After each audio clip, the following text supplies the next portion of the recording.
Sir Ram Charan and వాళ్ళ తల్లి సురేఖ గారు పిఠాపురం వెళ్తున్నారు ప్రచారానికి అని చెప్పేసి మనం వింటున్నాం. ఇది ఎంతవరకు నిజం సార్? ఈరోజు వాళ్ళిద్దరు తల్లి కొడుకు పిఠాపురం వెళ్తున్నారు. అక్కడ కుక్కుటేశ్వర స్వామిని దర్శించుకుంటారు అని చెప్తున్నారు. మరి వీళ్ళిద్దరూ ప్రచారంలో పాల్గొంటారా? ఎందుకంటే ఈరోజు లాస్ట్ 6 గంటలకి ఎండ్ అయిపోతుంది. మరి ఈరోజు ఏమన్నా అక్కడ ప్రచారంలో పాల్గొని అక్కడ పిఠాపురం ప్రజలకి అప్పీల్ చేస్తాడా అనేది చూడాలి. ఈవినింగ్ కానీ మనకు క్లారిటీ రాదు. బట్ అక్కడ వరకు వెళ్ళారంటే ఎందుకు వెళ్ళారు పిఠాపురం? ఖచ్చితంగా అప్పీల్ చేస్తారు. ఇక్కడ నుంచి అయినా చేయొచ్చు. ఆల్రెడీ చిరంజీవి గారు అలాగే చేశారు వీడియోలో. అయితే నిజానికి చిరంజీవి గారు వెళ్ళి ఉండాలి. మామూలుగా అయితే వెళ్తారని చెప్పారు, ప్రచారంలో పాల్గొంటారు అని చెప్పారు. ఒక 4 రోజుల ముందే చేయాలి. కాకపోతే ఆయన విరమించుకున్నట్టుగా అర్థమవుతుంది. దానికి ప్రధాన కారణం ఏంటంటే పవన్ కళ్యాణే వద్దని చెప్పినట్టుగా అర్థమవుతుంది. ఈవెన్ చిరంజీవి కూడా అన్నారు నిన్న, పవన్ కళ్యాణే వద్దని చెప్పారని.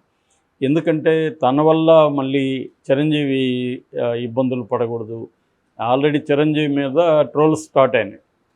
ఆ మధ్య ఏమైందంటే సీఎం రమేష్, పంచకర్ల వీళ్ళిద్దరూ కలిసి వెళ్ళి ఆయనతో మాట్లాడారు. ఆయన వాళ్ళకి మద్దతుగా ఒక ప్రకటన చేశాడు. వాళ్ళని గెలిపించమని అడిగాడు, కూటమిని గెలిపించమని అడిగాడు. దాంతో చాలా తీవ్రమైన రాజకీయ ప్రశ్నలు చిరంజీవి గారికి వచ్చాయి. ఇన్ని 10 ఏళ్ళు ఆంధ్రప్రదేశ్ ఏమవుతుందో కూడా పట్టించుకోకుండా నీ నువ్వు పార్టీ పెట్టావు, పార్టీ తర్వాత అమ్ముకున్నావు, కేంద్ర మంత్రి సంపాదించావు, ప్రజలకి నువ్వేం చేసావు? ఆంధ్రప్రదేశ్ ప్రజలకి 10 ఏళ్ళుగా నువ్వేమి చేయలేదు. నీ సినిమా ఇండస్ట్రీకి అవసరమైతే మాత్రం జగన్ దగ్గరికి వెళ్ళావు, లంచ్ చేసావు, జగన్ను పొగిడావు, 3 రాజధానులు పొగిడావు, అన్నీ చేసావు. మళ్ళీ సైలెంట్గా ఉన్నావు. ఇప్పుడేమో మళ్ళీ పవన్ కళ్యాణ్ని చేస్తున్నావు. రేపొద్దున పిఠాపురం ప్రజలకి పవన్ కళ్యాణ్ అందుబాటులో లేకపోతే నువ్వు ఎలా హామీ ఇస్తావు?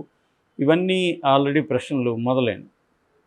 దాంతో విరమించుకున్న చిరంజీవి రావద్దని పవన్ కళ్యాణే చెప్పినట్టుగా అర్థమవుతుంది. చిరంజీవికి అయితే వెళ్ళాలనే ఉంది. ఎందుకంటే ఆల్రెడీ 10 ఏళ్ళు పైన పార్టీ పెట్టి అయిపోయింది. పవన్ కళ్యాణ్ రాజకీయాల్లోకి వచ్చి 15 సంవత్సరాలు అయిపోయింది. పార్టీ పెట్టి కూడా 10 ఏళ్ళు అయిపోయింది. 2014లో పెట్టాడు.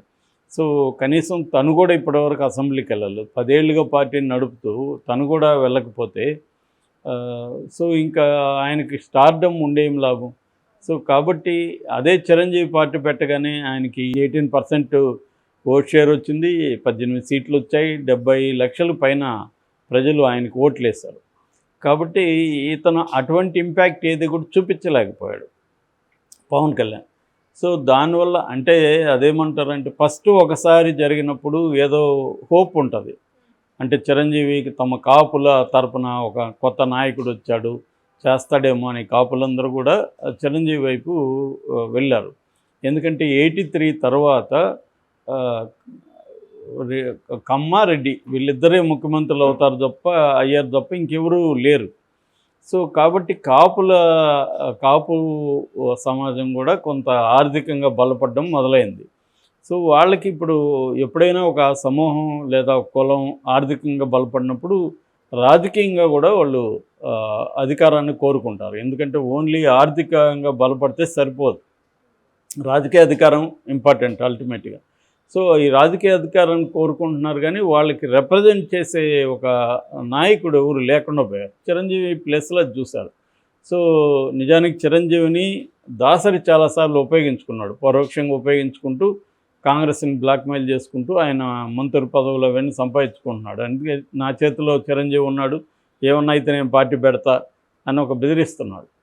సో ఇది చిరంజీవి గమనించి చిరంజీవి దాసరికి మనం ఎందుకు ఉపయోగపడాలి, మనమే చేయొచ్చు కదా అన్నట్టుగా ఆయన రంగంలో ఎదిగాడు. అంతవరకు బాగానే ఉంది, కానీ దాన్ని సస్టైనబుల్గా నడపలేకపోయాడు చిరంజీవికి ఉండే ప్రాబ్లమ్స్, ఆయన పర్సనాలిటీలో ఉండే ఇష్యూస్ ఉన్నాయి. ఎందుకంటే ఆయన ఒక టిపికల్ రాజకీయ నాయకులాగా ఉండలేని పరిస్థితి. ఆయన ఒక పద్ధతిలో సినిమా ఇండస్ట్రీలో అందరితో మంచిగా ఉండి, ఎవరి మీదైనా కోపం ఉన్నా కూడా ప్రదర్శించకుండా వాళ్ళతో మంచిగా ఉండి, ఇలాగా ఒక మెథడ్లో ఆయన ఎదుర్కొంటూ వచ్చాడు. అది రాజకీయాలకు సరిపోదు. రాజకీయాల్లో కంట్రోల్ చేయాల్సిన చోట కంట్రోల్ చేయాలి, నిర్మోహమాటంగా ఉండాల్సిన చోట నిర్మోహమాటంగా ఉండాలి. ఇటువంటి విషయాలన్నీ ఉంటాయి. ఇక్కడ ఎవరిని ఎంత దూరం పెట్టాలి, అవన్నీ ఆయన చేయలేకపోయాడు. ఎందుకంటే ఆయన పర్సనాలిటీ అది లేదు. సో దానివల్ల ఆయన పార్టీని మూసేద్దాం అనుకున్నారు. ఈ లోపల ఏదో కాంగ్రెస్ నుంచి ఒక ఆఫర్ వచ్చింది.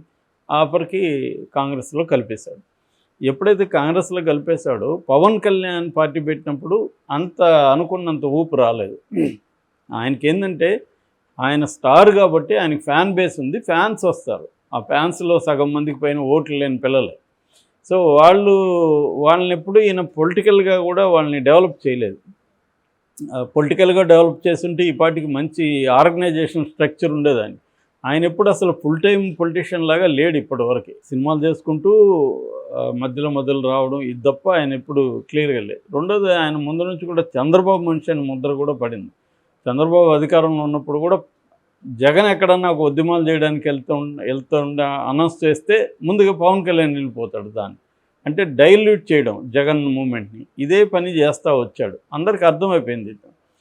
సార్ అందువల్ల తనకి కెరీర్ ఎప్పుడు కూడా కిక్ స్టార్ట్ కాల, అక్కడక్కడ తిరుగుతుంది. సో ఈ క్రమంలో ఇప్పుడన్నా గెలవకపోతే అసలు ఇంకా వేస్ట్, రాజకీయాల నుంచి విరమించుకోవచ్చేమో అన్నట్టు పరిస్థితి అయిపోయింది. రెండవది అక్కడ పిఠాపురంలో ఏంటంటే స్ట్రాంగ్ కాంపిటీషన్ ఉంది. పిఠాపురంలో ఎందుకు ఎంచుకున్నాడు, ఆల్రెడీ గాజువాక భీమవరంలో రెండిట్లో ఓడిపోయినప్పుడు ఏదో ఒకటి అక్కడే ఎంచుకోవాలి మామూలుగా అయితే.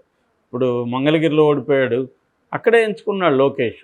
నేను ఓడిపోయిన చోటే గెలవాలి అని ఒక గట్టి నిర్ణయం తీసుకొని అక్కడ ఎప్పటి నుంచో పనిచేసుకుంటున్నాడు.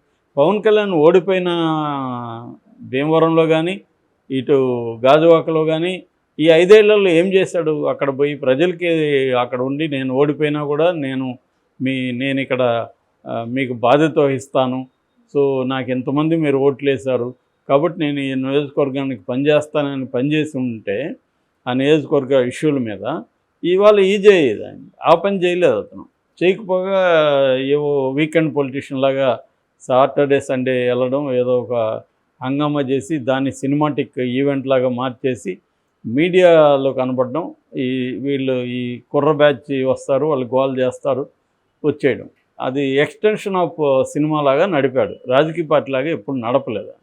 అందుకని మనకి నాయకత్వంలో చూస్తే కూడా పెద్దగా ఎవరు స్టేట్ వైడ్ గొప్ప నాయకులు ఎవరు లేరు.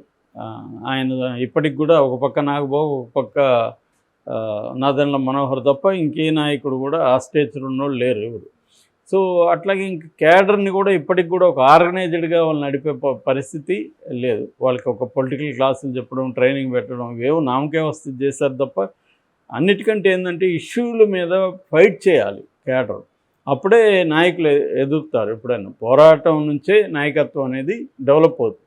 నువ్వు పోరాటాలే లేకుండా నువ్వే పోరాటం, అది కూడా ఏం పోరాటం, వెళ్ళడం ఏదో ఒక డ్రామా చేయడం వచ్చేయడం, పోరాటం అంటే అదే. లేకపోతే ఒక వార్నింగ్ ఇవ్వడం, ఏదో బెదిరించడం. సినిమాలో లాగే, సినిమాలో నువ్వు అది చేయకపోతే నేను నీ తాడదీస్తాను ఎలాగా హీరో బెదిరిస్తాడు, అలాగా చేయడం తప్ప వన్ మ్యాన్ షో తప్ప ఒక ఆర్గనైజేషన్ లేదు.